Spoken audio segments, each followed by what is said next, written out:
अभी IBPS PO की जो 2021 में जो क्वेश्चन मैथ का आया था उसका एक वीडियो हमने पहले अपलोड किया है। चूँकि वीडियो लंबा हो रहा था इसमें, इसके कारण से हमने 10 एक 15 क्वेश्चन को हमने छोड़ दिया, जो अब मैं अपलोड कर रहा हूँ। काफ़ी इंटरेस्टेड क्वेश्चन है कि को अंत तक देखें और ट्रिक को सीखने का प्रयास करें। जैसे ये क्वेश्चन है, नाव की धारा के अनुकूल गति, धारा के प्रतिकूल गति का अनुपात 5:3 है। तो नाव जब है उसको अनुकूल, अनुकूल का मतलब हमने बोला था x+y, अनुकूल, यानी नाव की धारा चाल है और पानी की चाल है, अनुकूल चल है, ठीक है। तो यही बोल रहा है क्या, अनुकूल का प्रतिकूल के साथ, यानी कि अब इसमें क्या प्रतिकूल, यानी कि x-y, इनका रेशियो कितना है 5/3। अब आगे बोल रहा है कि नाव धारा के प्रतिकूल 30 किलोमीटर की दूरी तय करने में 5 घंटा, यानी दूरी कितनी है 30 किलोमीटर, प्रतिकूल चल रहा है, यानी कि ये x-y चल रहा है। और कितना समय ले रहा है, समय ले रहा है आपको 5 घंटा बराबर 5। तो ये x-y इधर चल जाएगा और 30 इधर आएगा, तो ये हो जाएगा x-y बराबर 30/5, यानी 6 घंटा लिया।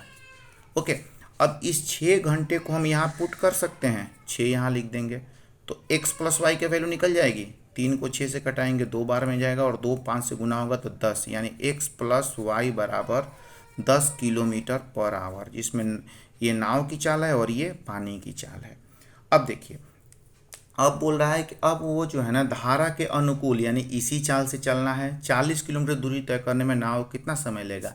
कुछ नहीं करना है, इस 40 किलोमीटर को 10 से डिवाइड कर दो, क्योंकि अनुकूल बोल रहा है, तो ये 4 घंटा लेगा। 1 नंबर आंसर। एक क्वेश्चन ये, एक व्यक्ति जो है, अब अगला जो क्वेश्चन ये बोला, एक व्यक्ति अपने योजना ए और बी में 8,000, ए में भी 8,000 लगाता है, बी में भी 8,000 लगाता है, और ए जो 3 वर्ष के लिए 9% दर से और ब्याज, जबकि बी 4 वर्ष के लिए 8% दर से ब्याज पर लगाता है, दोनों योजनाओं में कुल ब्याज कितना होगा। तो इसको यहाँ पे हम ए करेंगे, इसको यहाँ पे हम बी करेंगे। ओके, तो एक भी 8,000 है तो इसको 8,000, ये भी बी भी 8,000 हो जाएगा, दोनों अब 8,000 हो गए। तो अब चूंकि ए जो है वो कितने टाइम के लिए है, 3 वर्ष के लिए 9%, यानी 8,000 इंटू 3 इंटू 9/100। साधारण ब्याज का फॉर्मूला, ब्याज में साधारण ब्याज का फॉर्मूला मूलधन गुणे समय गुणे दर बटा 100, इसको ऐड करेंगे। और उसमें फिर बी 4 वर्ष के लिए 8% के दें, 8,000 इंटू 4 इंटू 8/100। अब इन दोनों ब्याजों को निकाल देंगे, तो ये 2 जीरो से 2 जीरो गया, ये 2 जीरो से 2 जीरो गया, तो ये क्या हो जाएगा 8 तरीके 24, 24 नवा 216, यानी 2160। और ये आपका हो जाएगा 8 अठाई 64 इंटू 4, 4 चौक 16 के 4 कैरी में 1, 4 चौक 24 और 1 25, यानी 2560। 2560 और 2160 को जोड़ेंगे, 0 6 6 12 के 2 कैरी में 1, 5 और 1 6 और 1 7, 2 4720, यानी कि 4720 आंसर होगा, ई नंबर। अब एक क्वेश्चन ये देखें,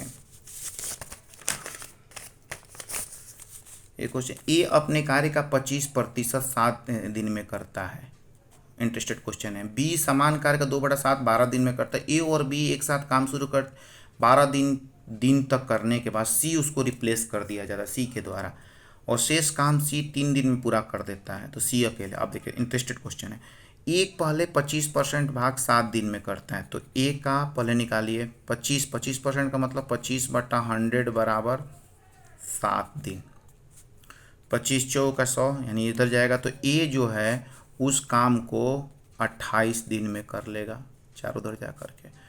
बी समान वही कार्य का 2/7 12 दिन में, यानी बी इंटू 2/7 बराबर 12, तो बी का कितना हो जाएगा, 7 उधर जाकर मल्टीप्लाई होगा, 12 इंटू 7/2 6, यानी 42 दिन में। अब ए 28 दिन मिला और बी आपको 42 दिन मिला।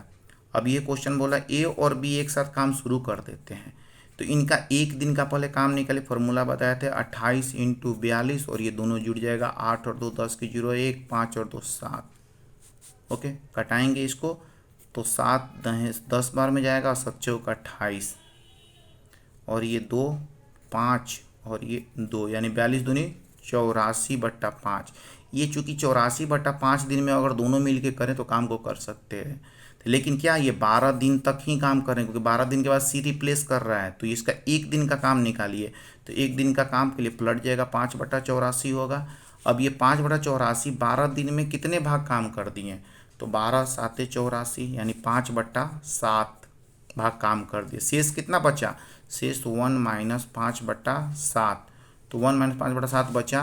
तो इसका मतलब है कि 2/7 भाग अब सी कर रहा है। सी कितने दिन में कर रहा है, 3 दिन में कर रहा है, यानी 2/7 भाग ही 3 दिन के बराबर है। तो सी का काम 7 में 3 से मल्टीप्लाई होगा, 7 × 3/2, 70 के 21/2 यानी 10.5 दिन। देखिए 10.5 दिन, डी नंबर आंसर। ओके, अब एक क्वेश्चन ये है, ये बोला एक दुकानदार एक मेज को 20% के लाभ पर और एक कुर्सी को 25% के लाभ पर बेचता। कुर्सी का क्रय मूल्य मेज के विक्रय मूल्य के बराबर है। दुकानदार ने कुल 400 रुपये का लाभ अर्जित किया, दोनों वस्तुओं के विक्रय मूल्य का योग कितना होगा। ओके, अब एक देखिए, एक दुकानदार ने एक मेज को 20% के लाभ पर, मेज मान लिया जाए कि X है। ओके, क्योंकि मेज हमें दे नहीं रहा है, मेज मान ली उसको 20% की, ये इसका क्रय मूल्य है। तो 20% के लाभ पर का मतलब 12x/10 में बेचा, इसको करेंगे तो ये 6x/5 होगा। ये विक्रय मूल्य हुआ मेज का, ये क्रय मूल्य हुआ। अब आगे एक कुर्सी आ रही है, कुर्सी को 25% के लाभ पर बेच रहा है। कुर्सी अब मान लिया जाए कि Y है, उसको 25% के, इसका मतलब 125y/100, इसको कटाइएगा 25 5 और 25 से कटे 25 5 6 और 25 4 यानी 5y/4, ये मिला इक्वेशन एक। ये चूंकि ये क्रय मूल्य विक्रय मूल्य, लेकिन आगे ये बोला है कि एक कुर्सी का जो क्रय मूल्य है, कुर्सी का क्रय मूल्य मेज के विक्रय मूल्य के बराबर है। यानी ये जो y जो है वो किसके बराबर है, इसके विक्रय मूल्य के बराबर है। y बराबर 6x/5 लिख सकते हैं हम, चूँकि ये दोनों बराबर बोल रहा है। तो जब y बराबर 6x/5 लिखेंगे तो यानी इसके जगह क्या हो जाएगा, 6x/5। जब ये 6x/5 हो गया तो यानी इसको y की जगह अब इसकी पुट मान रखिए 6x/5। तो 6x/5 रखिए तो 5 से 5 कट गया, और ये आप इसका मतलब हो गया 3x/2, यानी सारे अब इक्वेशन x के फॉर्म में आ गए। ओके, आगे क्या बोल रहा है कि दुकानदार ने कुल मिलाकर 400 रुपये का लाभ अर्जित किया, यानी दोनों अब क्रय मूल्य हो गए और ये दोनों विक्रय मूल्य। दोनों क्रय मूल्य का मतलब जोड़िएगा तो कितना, 5 इधर जाएगा तो 11x/5 हो जाएगा ये क्रय मूल्य। विक्रय मूल्य कितना हो जाएगा, ये हो गया 6x/5 और 3x/2, इनको जोड़िए तो 5 × 15 और 6 दूनी 12 यानी कि 27x/10। विक्रय मूल्य आपका ये हो गया, क्रय मूल्य ये हो गया। तो लाभ चूंकि क्या बोला 400 रुपये का, यानी इसमें से इसको क्रय मूल्य को माइनस कीजिए, 11x/5 बराबर 400। ये इक्वेशन बना, x का मान निकाल लीजिए। अब चूंकि 5 इधर से डिवाइड कीजिए 2 बार में जाएगा तो 11 में इधर 2 से गुना हो जाएगा, तो यानी ये हो जाएगा 22x। 27 में से 22 जाएगा तो ये ऊपर हो जाएगा 5x और बट्टा 10, 5x/10 बराबर ये 400। ओके, तो 5 से ये 2 बार में कटेगा, 2 से 4 हो जाए तो x का मान हो गया 800। x का जो मान आया 800। तो बोला दोनों वस्तु के विक्रय मूल्य का योग कितना है, दोनों वस्तु का विक्रय मूल्य कितना आया था, ये 27x/10। यहीं लगा दिया जाए आंसर 27x/10, यानी कि 800 यहाँ रख दिया जाए x का मान, तो कट गया तो 80 हो गया। तो 27 8 216 होता है, नहीं 2160 इसका आंसर होगा, ये नंबर। अब एक देखिए, एक पाई चार्ट आ गया। चूँकि पीछे साइड आंसर दे रखा था, इसको हम पहले यहाँ तोड़ेंगे, इसको यहाँ बना लेते हैं। ओके, थोड़ा सा 1 सेकेंड दिक्कत हो रहा है, हाँ इधर यहाँ ले लेते हैं। ओके, अब जैसे ये क्वेश्चन है, इसमें क्या बोल रहा है कि 12वीं पढ़ लिया जाए, 12वीं कक्षा कुल छात्र हैं, उसमें विज्ञान भी है और कॉमर्स भी हैं। प्रतिशत का ये विवरण दे रहा है। टोटल छात्र कितने हैं, 4000। एक अपन एक बना लेते हैं ग्राफ, ठीक है, ताकि क्लियर हो जाएगा। एक जो है ना अपने को ऐसे गया है, उसके बाद फिर इधर से ये है और इसके बीच से इसके बीच से ये निकला है। ओके, और ये जो है ना आपका इधर टेढ़ा हो गया। अब इसको देखिए, ये पश्चिमी है, ये क्या है, पश्चिमी है, ये कितना है 30% है, और ये चलिए 25%, 10, 15 और ये 20%। अब इनको हम यहीं तोड़ लेंगे। 4000 का 30% कितना हो गया 1200, चूँकि 4000 टोटल है ना, उसका 30% 1200। 4000 का 25%, 25 चौका 100, 1000। फिर 4000 का 10%, 4000 का 10% 400, 4000 का 15 600, 4000 का 20% 800, 4000 का 30% तो निकले। अभी इनको जोड़ेंगे तो 4000 12 8 2000 2 और 3 4000, ये परसेंट में टूट गया। ठीक है, अब आगे जो क्वेश्चन अब इसमें टूट गया। अब जो आगे जो ए पे दे रखा है वो बोल रहा है कि अब इसमें उत्तर क्षेत्र में कितने हैं हमारे पास 1000 है, और उत्तर क्षेत्र में विज्ञान में कितने हैं 400। तो यहाँ विज्ञान है तो दूसरा हम क्या कर देंगे, विज्ञान के बाद दूसरा क्या था, वो कॉमर्स था। ठीक है, तो अब 1000 में 400 विज्ञान में है, तो यानी कॉमर्स कितने हो जाएंगे 600 होंगे। ओके, अब पूर्वी क्षेत्र आइए 300, तो 400 तो टोटल है, उसमें 310 ये हैं, तो 90 ये हो जाएंगे। अब दक्षिण में आइए, दक्षिण क्षेत्र में 600 में 430 ये हैं, तो 600 में 430 70 170 हो जाएंगे। और ये अभी 800 में 600 हो गए, तो ये 200। और ये आपके पश्चिम में आ जाइए 1200 है 750 है, लेकिन 8 450 ये निकल गए। ठीक है, अब आंसर करेंगे। अब बोला है कि उत्तरी क्षेत्र में कॉमर्स स्ट्रीम के छात्रों की संख्या, उत्तरी क्षेत्र में कॉमर्स में कितने हैं 600 हैं। ठीक है, दक्षिण क्षेत्र में कुल छात्रों की संख्या, दक्षिण में कुल छात्र कितने हैं, इधर मिल रहा है दक्षिण में कुल छात्र कितने हैं, दक्षिण में कुल छात्र 600 हैं। तो ये दक्षिण में कुल छात्र से कितना परसेंट अधिक कम है। अब 600 से कितना परसेंट अधिक कम है, ना तो कुछ ज़्यादा है ना कम है, यानी कि 0%, बी नंबर आंसर।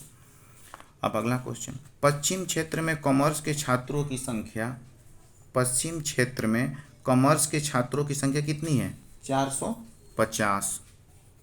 पश्चिमी कॉमर्स छात्रों की संख्या उत्तरी क्षेत्र, पूर्वी क्षेत्र, दक्षिण क्षेत्र मिलाकर विज्ञान के छात्रों की संख्या से कितनी अधिक है। अब देखिए कॉमर्स पूर्वी, दक्षिण, उत्तर, उत्तर पर देखिए, उत्तर में कितना है 400, उत्तर पूरब में कितना है, पूरब में 310, उत्तर पूरब और दक्षिण, दक्षिण में कितना है 430। जोड़िए इनको, 0 3 और 1 4 4 4 8 और 3 1140, 1140 ये कितना कम है, तो 0 14 में से 5 गया 9, ये 5 हो जाएगा 11 690 ई नंबर आंसर। ओके, आगे जो क्वेश्चन ये बोला, मध्य क्षेत्र में कॉमर्स के छात्रों के लिए प्रति छात्र मासिक पुस्तकालय 60 रुपया है। मध्य क्षेत्र में कॉमर्स देखिए, तो मध्य क्षेत्र में कॉमर्स कितनी है 200 है, तो यानी 200 × 60 कर दीजिए, जो कि विज्ञान के छात्र के लिए 20 रुपया कम है। यानी विज्ञान कितना हो जाएगा, जब ये 60 है तो विज्ञान 80 होगा। ठीक है, तो मध्य क्षेत्र में पुस्तकालय की पूर्ण यानी 80 है। अब मध्य, ये कॉमर्स का जो है, एक सेकंड रुकिए, कॉमर्स के लिए 200 था, तो मध्य क्षेत्र में विज्ञान अब कितना 600 है, 600 × 80 कीजिए, यानी 200 × 60 और 600 × 80, तो 6 दूनी 12 पर 3 0, और ये 48 पर 3 0, तो 48 12 जोड़िएगा तो 60 पर 3 0 हो जाएगा, 60 पर 3 0, ए नंबर आंसर। ओके, आगे जो क्वेश्चन बोल रहा है, पश्चिमी क्षेत्र में भी आर्ट के छात्र हैं। पश्चिम क्षेत्र में आर्ट, अभी नया चीज़ आ गया, पहले तो 2 ही चीज़ तथा विज्ञान और कॉमर्स, आर्ट के भी छात्र हैं। तो पश्चिम क्षेत्र में आर्ट के छात्र हैं और पश्चिम क्षेत्र में विज्ञान और कॉमर्स के छात्र का योग, पश्चिम क्षेत्र में आर्ट के छात्र से अनुपात, यानी ये जो है आर्ट्स और कॉमर्स, विज्ञान और कॉमर्स है, और ये क्या है आर्ट है। तो पहले पश्चिम क्षेत्र में विज्ञान कॉमर्स की कुल संख्या कितनी है, पश्चिम क्षेत्र में विज्ञान और कॉमर्स की कुल संख्या इस फिगर से मिलेगा। पश्चिम क्षेत्र में पश्चिम क्षेत्र में विज्ञान और कॉमर्स की कुल संख्या 1200 है, यानी ये जो है 5 जो है 1200 से पहले क्या होगा, डिवाइड होगा। तो 1200 डिवाइडेड बाई 5 करेंगे तो 24 5 120 240 हुआ। अब 240, अब इसको जो है ना तो 5 है तो पश्चिम क्षेत्र में 8 के छात्रों की संख्या, अब 8 की छात्रों की संख्या 240 में 7 से गुना की 24 7 168 यानी 1680। तो ये आर्ट्स के छात्रों की संख्या दक्षिण क्षेत्र में कॉमर्स से कितना अधिक है। अब दक्षिण क्षेत्र में कॉमर्स निकालिए। दक्षिण क्षेत्र में कॉमर्स कितना है 170, यानी 1680 जो है 170 से कितना अधिक, माइनस कीजिए तो ये 2 और ये एक 5, यानी ये 1680 170 यानी 1510 अधिक है। 1510 अधिक मतलब कि ए नंबर आंसर। ओके, एक क्वेश्चन ये भी देखिए, पश्चिम क्षेत्र में विज्ञान के छात्रों का पूर्वी क्षेत्र में कॉमर्स के छात्रों से अनुपात। पश्चिम क्षेत्र में विज्ञान देखिए, पश्चिम क्षेत्र में विज्ञान 750, तो यहाँ पे 750 लिख देंगे, रेशियो पूछ रहा है। तो पूर्वी क्षेत्र में कॉमर्स, पूर्वी क्षेत्र में कॉमर्स आई है, पूर्वी क्षेत्र में कॉमर्स 90 है, तो डिवाइडेड बाई 90 कर दीजिए। अब कटा दीजिए 0 से 0, 3 से कटाइए तो ये 25 हो जाएगा, 3 से 3 25:3, 25:3 ई नंबर आंसर। ओके, अब एक पजल और रह गया, इस पजल को हम देखते हैं, इसको सॉल्व करते हैं। ये देखिए, ये भी काफ़ी इंपॉर्टेंट पजल है। एक दुकानदार ABC द्वारा बेचे गए 1080 कपड़े और पेपर के थैले हैं, ठीक है। तो हम कर दे, दुकान लिख देते हैं A, B और C। ओके, A, B और C हम कर दिए, A, B और C।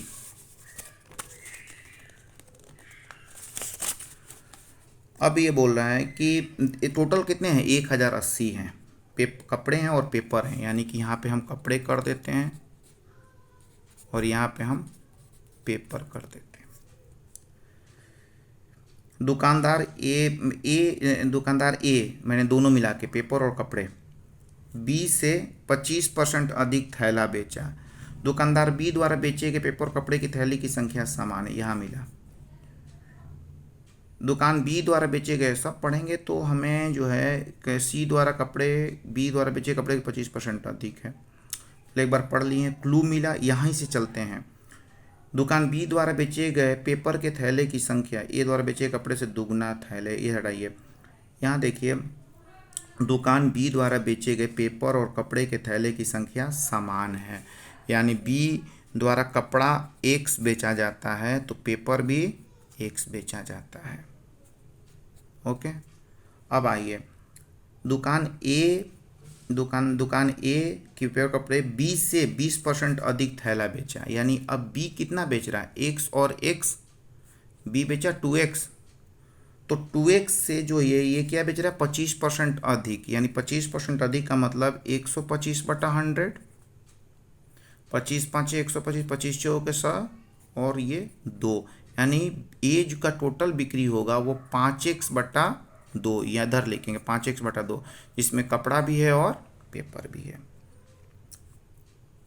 दुकान B द्वारा बेचे गए पेपर और कपड़े के थैले समान, यहाँ से तो खत्म हो गया। अब दुकान B द्वारा बेचे गए पेपर के थैले की संख्या A द्वारा बेचे गए कपड़े की थैले से दुगना है।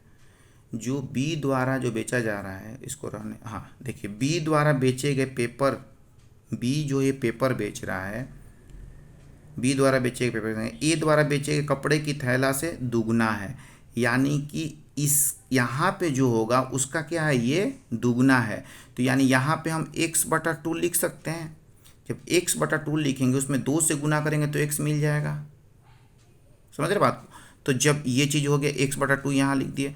अब चूंकि टोटल ये a के लिए 5x/2 है और x/2 यहाँ निकल गया, तो अब इसका कितना निकल जाएगा, 5x/2 माइनस x/2, यानी कि 4x/2, यानी 2, ये 2x हो जाएगा, ठीक है, ये निकल गया। अब आइए, दुकान C द्वारा बेचे गए पेपर की थैले की संख्या, पेपर C के लिए पेपर, इसके बारे में बात कर रहे हैं।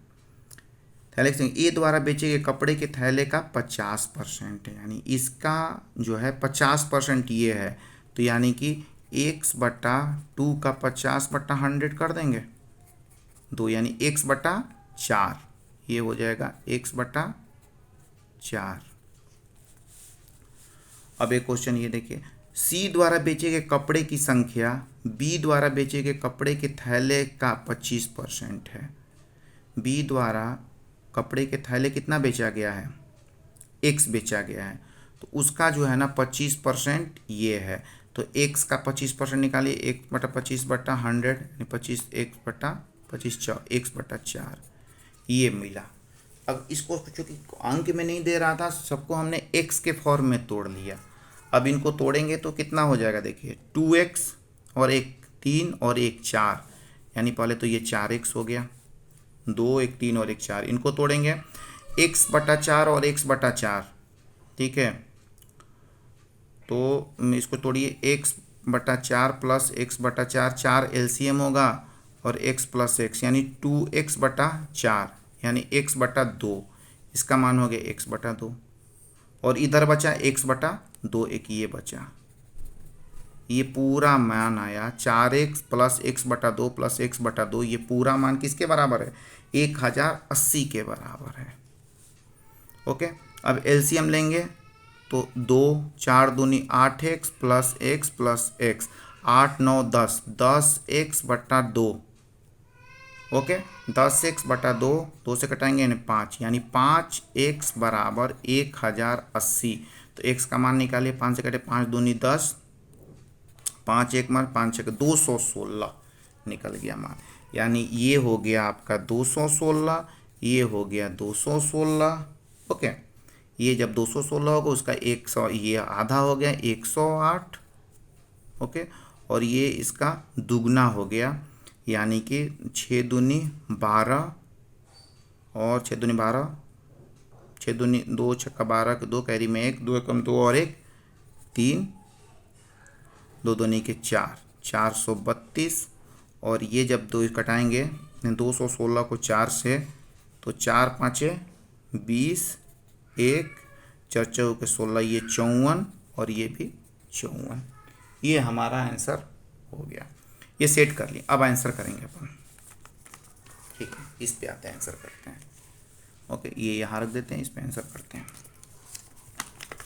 देखिए इस पे आंसर करते हैं। जैसे पहला क्वेश्चन आंसर क्या पूछ रहा है, बी द्वारा बेचे गए पेपर के थैले और सी द्वारा बेचे कपड़े के थैले के मध्य अनुपात। बी पेपर कितना बेचा, 216, और सी कपड़ा 54, इनका रेशियो